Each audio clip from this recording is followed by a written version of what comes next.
ইরানের উপর পূর্বঘোষিত বড় ধরনের বোমাবর্ষণ ও হামলা অন্তত 2 সপ্তাহের জন্য স্থগিত করতে রাজি হয়েছেন মার্কিন প্রেসিডেন্ট ডোনাল্ড ট্রাম্প। নির্ধারিত সময়সীমা শেষ হওয়ার কিছু সময় আগে এই ঘোষণা এলো। তবে এই সাময়িক যুদ্ধবিরতির পেছনে একটি কঠোর শর্ত জুড়ে দিয়েছেন ট্রাম্প। তিনি জানিয়েছেন, এই স্থগিতাদেশ তখনই কার্যকর থাকবে যখন ইরান অবিলম্বে এবং সম্পূর্ণ নিরাপদভাবে আন্তর্জাতিক নৌপথ হরমুজ প্রণালী জাহাজ চলাচলের জন্য উন্মুক্ত করে দেবে। পাকিস্তানের প্রধানমন্ত্রী শাহবাজ শরীফের দেওয়া 11 ঘণ্টার বিশেষ প্রস্তাবের পরিপ্রেক্ষিতেই এই সিদ্ধান্ত নিয়েছেন ট্রাম্প।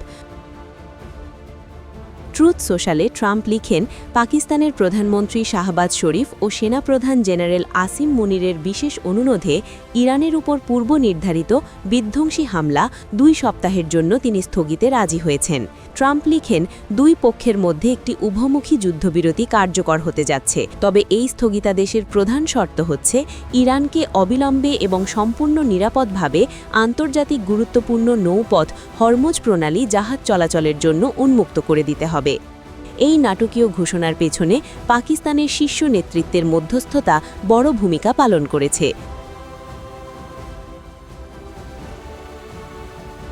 আগামী শুক্রবার পাকিস্তানের রাজধানী ইসলামাবাদে শুরু হতে যাওয়া শান্তি আলোচনার ভিত্তি হিসেবে ইরান যে 10 দফা প্রস্তাব দিয়েছে, এই প্রস্তাবগুলোতে ইরান কেবল নিষেধাজ্ঞা প্রত্যাহার নয়, বরং মধ্যপ্রাচ্য থেকে মার্কিন সামরিক উপস্থিতি সম্পূর্ণ বন্ধের দাবি জানিয়েছে।